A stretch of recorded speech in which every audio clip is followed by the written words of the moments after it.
Hello everybody, welcome back to my channel, I guess. Sorry for the wait, I've been sick for the past few days. Well, I had time to edit and upload a video on my gaming channel, because I had already recorded it, but for this channel it was very hard because I was still going to record it and then I got sick, so. But no matter, here we are. Today, as the 400 subscriber special, thank you so much guys for sticking around. I'm going to be teaching you how to draw Dromaeosaurid wings. Now, this is going to be a simple tutorial and I'm going to focus mostly on the feather part. The bone structure, you can find it pretty much in any skeleton and skeletal. So here I have the arm of Deinonychus Antiropus in a side and in a 3/4 view. And then I also drew the musculature. Here is the reference that I used for the musculature, is this Deinonychus musculature anatomy study by Sketchyraptor on DeviantArt. I will put a link in the description below for you to check him out. He has tons of skeletal and musculature reconstructions which are super useful. Now I'm going to be touching on how do you place the feathers on a Dromaeosaurid wing. Alright, I'm back and I've been collecting some references so I can show you the good and the bad. And then we'll go into the practical exercise in which I will actually draw a Deinonychus wing based on this, so you guys can see how it actually is done in a simple way to understand. But let's start with the good so we can understand how it works, and then we can look at the bad to understand what they did wrong, and then we can go into the practical exercise to understand how to do it. So if we go into the good, I have 4 images here. All the images will be referenced in the description except this bottom left one, which is a screenshot from Prehistoric Planet. And so yeah, let's start with this top right image here, which is a reconstructed wing of the Cotoraptor. So you can see, if I grab a red brush here, let's go green because this is the good part. Okay. So you can see here that the bones themselves, in this case the ulna and the second digit, have what is called quill knobs, which are these little indications here on the bone that show where feathers would have attached. Here in E, you can see the quill knobs in actual living birds, and in F you can see a wing of a living bird. So you can see that the feathers they come out of the ulna, you can see the quill knobs, and they come off of the second digit.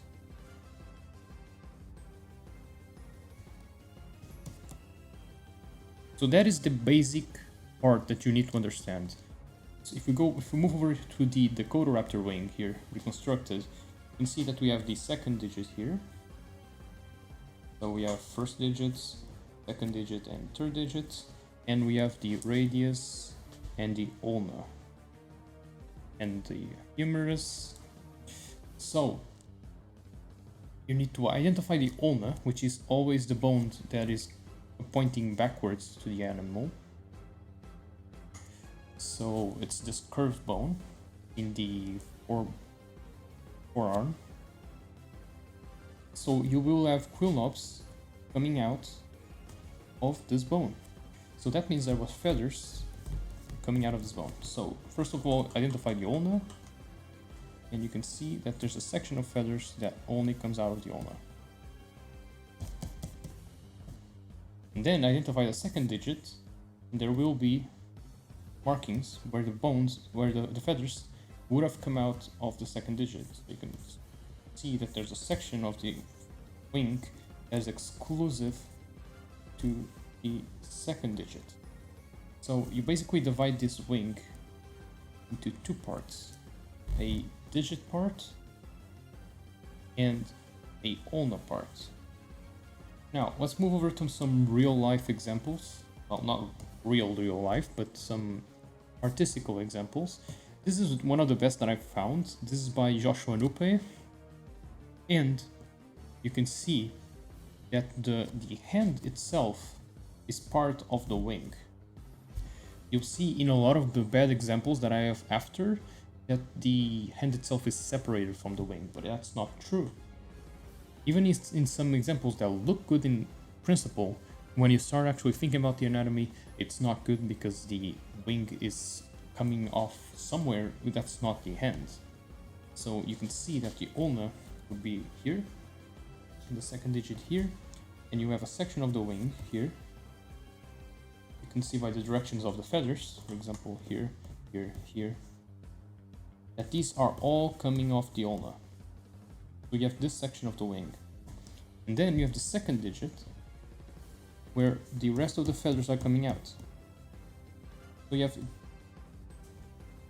a two-section wing, like I told you. That is pretty easy to understand.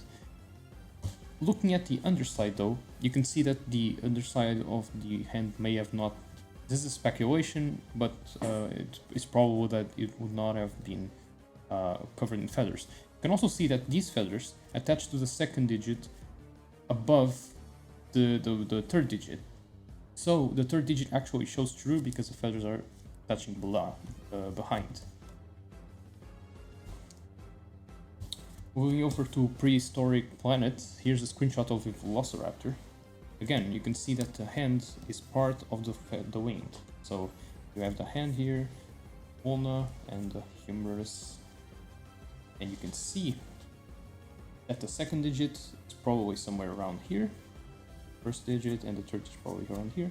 And you can see that the feathers, there's a section of the feathers here. They are all coming off the second digit. And then there's a section of the feathers here that are all coming off. So yeah, you have feathers coming off the second digit here, which are overlapped by the feathers of the ulna.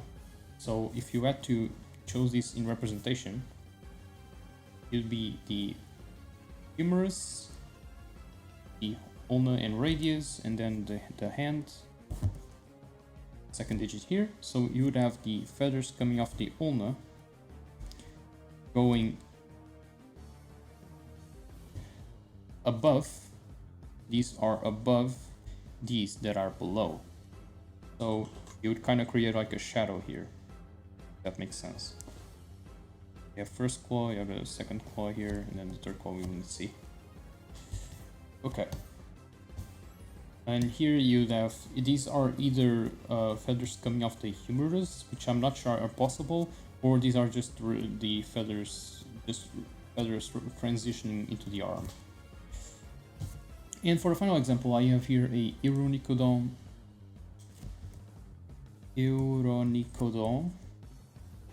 which is a troodontid from Maastrichtian Portugal, from a location called Taveiro. And you can see here that I follow the same principle. I have the second digit. Oh, I have the whole hand here. The second hand comes here, second digit here, so we have feathers coming off the second digit.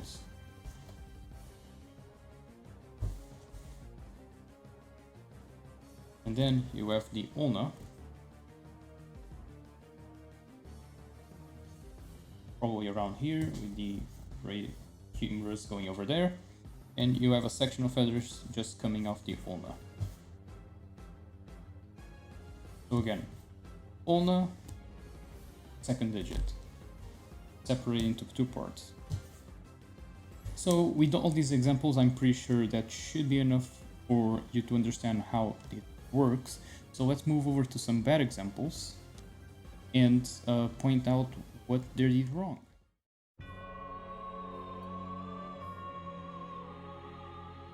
So yeah, here's some bad examples of feathers. So let's start with this guy here, girl, I mean a girl, because it's... So right off the bat, it doesn't have feathers, so yeah, the hands are pronated instead of being like this, pointing inwards. They're not.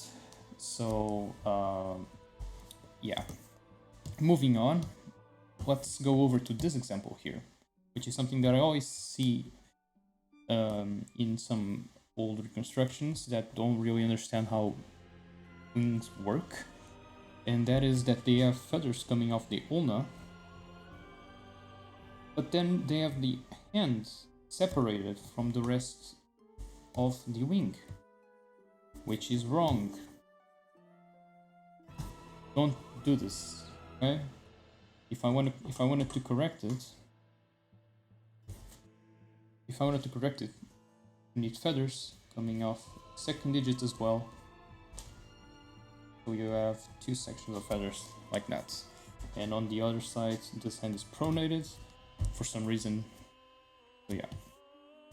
Moving over to another example, we have more or less the same, which is the hand. Oh, it's pronated, so yeah. And it's separated from the rest of the wing. And you have a huge amount of feathers coming off the humerus here, when they should primarily be coming off the ulna. So these feathers shouldn't exist, and this hand should be pronated, and there should be feathers coming off the second finger as well. Let's go over to another example, and we have a similar issue, except this artist chose to represent the feathers instead of being tenacious feathers, which have a quill with strands coming off of each side, which are interlocked and stuff, and they are asymmetrical. Instead of doing that, they just made a wing of very simple feathers, very simple proto feathers, like this, which we know Dromaeosaurids did not have. We know Dromaeosaurids actually had quilled feathers, so advanced feathers. Now they could have a covering of these type of feathers above tenacious feathers, so the hand here is not bad. Here is a bit pronated, so this is bad. But if I wanted to correct this, let's first divide this into forearm, upper arm, and hand. So you would have feathers coming off here, and then feathers coming off the second finger, so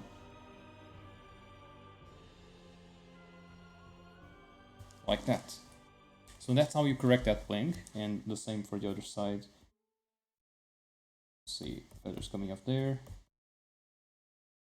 so you have a finger here, wing there, and wing there. Yeah. So next example. Oh, and the final example, and I chose this one because it at the surface it looks right. This is the PALEOART model, but you can very quickly start to notice something. So let's divide this into upper arm, lower arm, and you start something. So you do have feathers coming off the ulna here.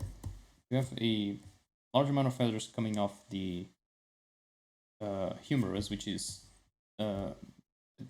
questionable. But then you have feathers here, but they're not coming off the second finger, because if they would be coming off the second finger, which is here, they would be coming off like this,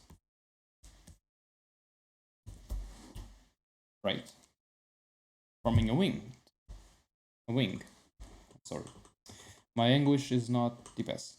But they're not. They're coming off here. They're all coming off this point for some reason, which is not correct. So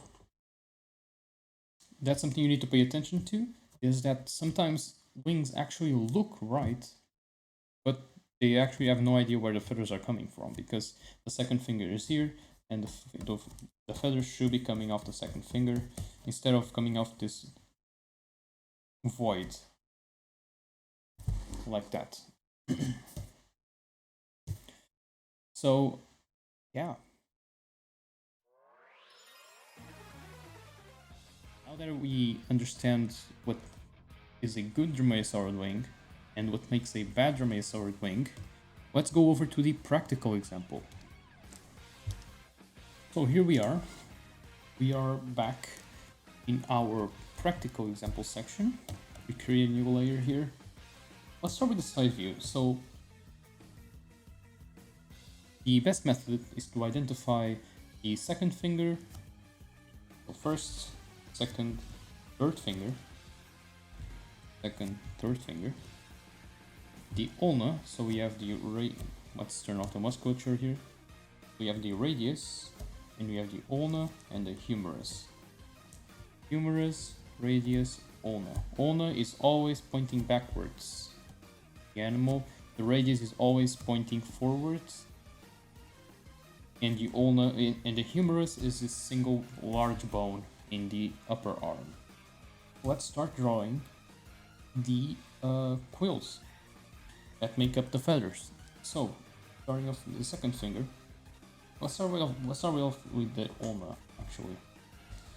So with the ulna, we start drawing quills.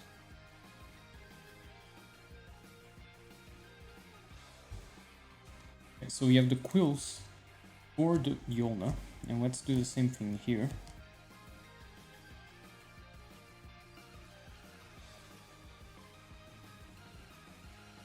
Yeah, here's the upper, the ulna quills, and now let's go over to the second digit. Now let's actually, before we do that, let's grab different color. Let's just roughly drawing the shape here.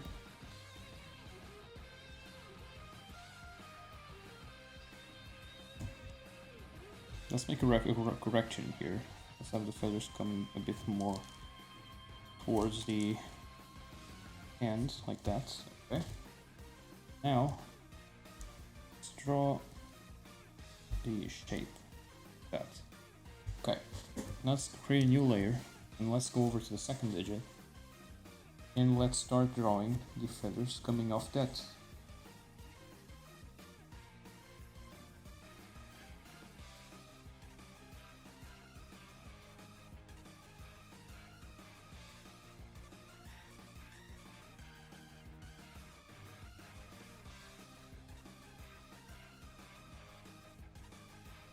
There we go, that's better. The perspective was kind of wonky on that. So now, if we turn on the musculature, you can see that the wing actually comes together like we saw in the good examples. The two-part divided wing that I've talked about earlier, where you have, in terms of bones, you have the first part, where in terms of bones you have the first part, the second part, and the third part, which is humerus, radius plus ulna, and hands. And then you have the first part of the wing, which comes off the ulna, and the second part of the wing that comes off the second digit. Now the next step to drawing the wing is actually drawing, well, the skin. So let's do that.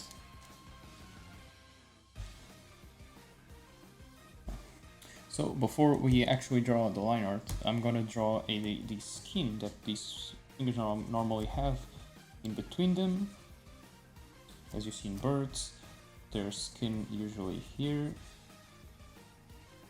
and the quill knobs kind of show through like that. And finally, you have skin coming off the back of the arm into the body. Well, and this tendon here is actually holding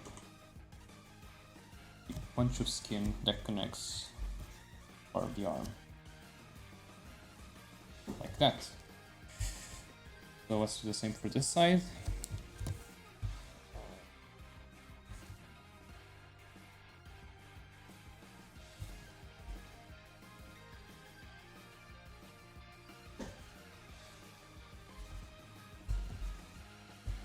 Alright. Finally, let's go and draw the actual arm.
Alright, so here's the arm done finally.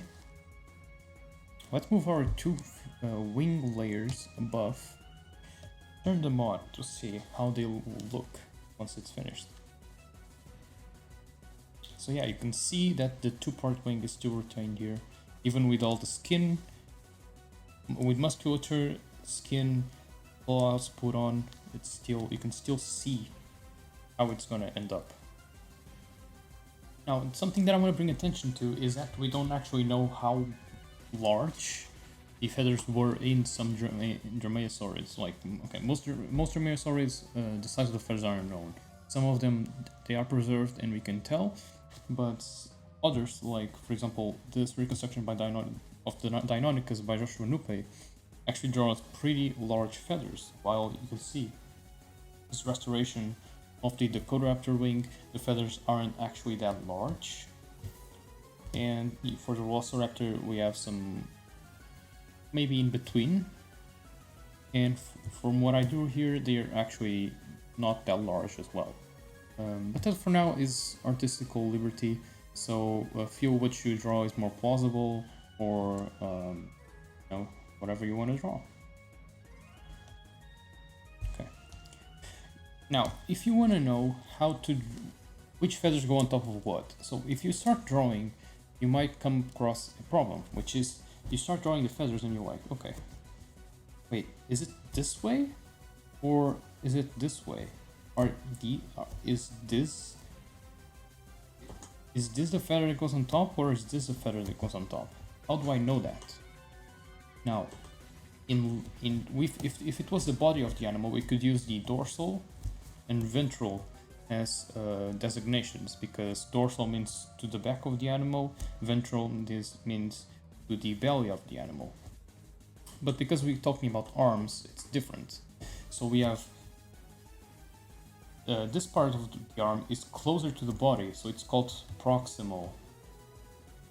And this side of the arm, down here, is farther away from the body, so it's called the distal end. So something can be more proximal or more distal.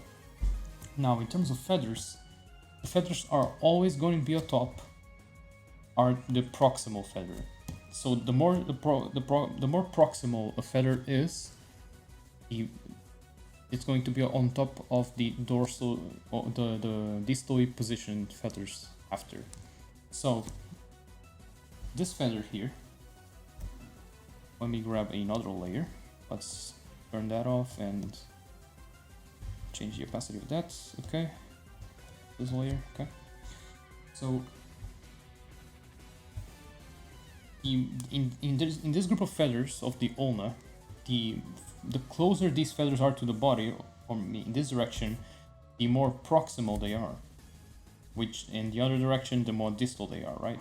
So the feathers that are more proximal are going to be on top, so you're always going to be drawing them like this. The rough representation, but you can see why. This is always on top of that, and so on. And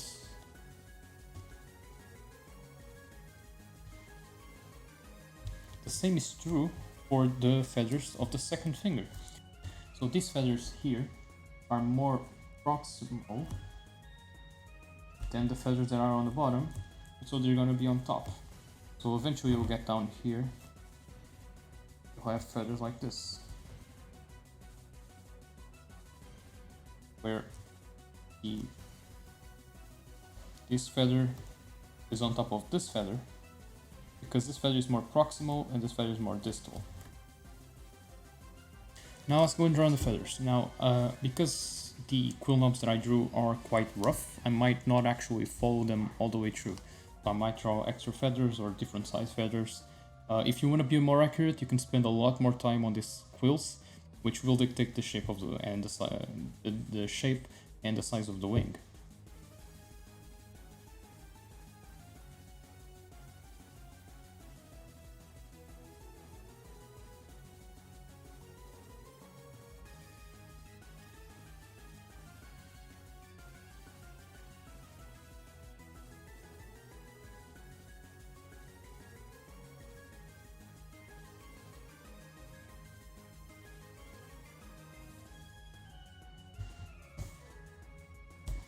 Now let's move over to the second finger feathers.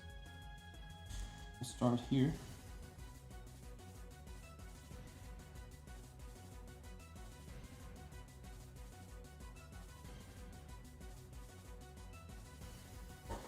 And there we go.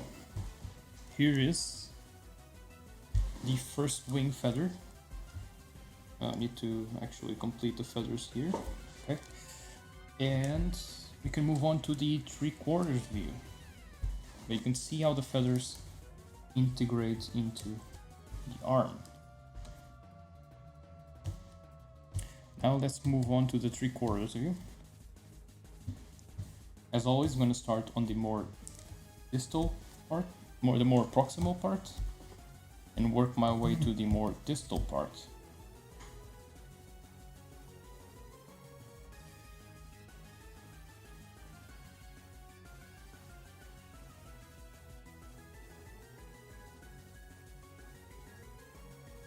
Alright, so I definitely drew too many quill knobs there, so I drew a different amount of feathers. Now we can see that from our original drawing of the musculature and bones, we drew the skin, the quills that make up the feathers, and now the feathers themselves. So now what do we have to do? We have to understand that we still have a few steps to go. For example, the arm is still naked. The arm does not have feathers on it. So we need to draw another line art of the arm with feathers. Now we can hide the feather layer that we drew earlier. And I'm gonna quickly show you how I'm thinking about this. So this skin is gonna have softer feathers because it's a mobile piece. So it'll probably go into the body like that. And then you'll have feathers coming here.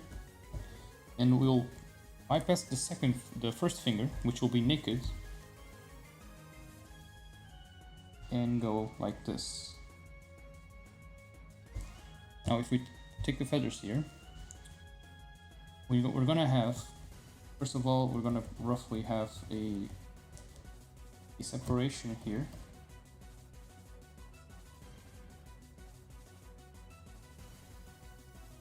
Then we're gonna have like this, a part of softer feathers.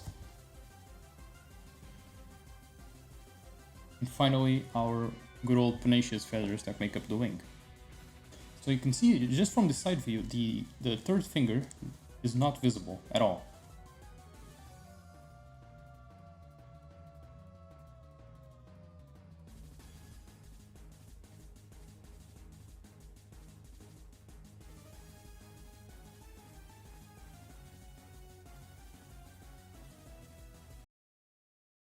Now we're gonna lower the opacity of this, lower opacity of these feathers. I'm gonna get to work to drawing the final line art.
For these I'm gonna draw this again so I can show you guys.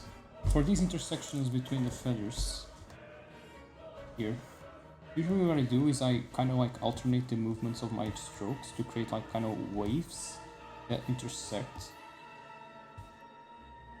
So it looks like clumps of feathers coming together, you know? Like that.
And there we have it. The finished side and 3/4 view of a Dromaeosaurid wings from start to finish. I really hope this tutorial helped. The link to all of the images will be in the description and to the resources that I use. And yeah, I hope you guys enjoyed. If you have any comments, suggestions, or maybe corrections as you saw me doing this video that you maybe you feel should be changed, feel free to leave them in the comments below. I will read them, try to reply to all of them. So yeah, with that all said and done, thank you so guys so much for watching, and bye bye.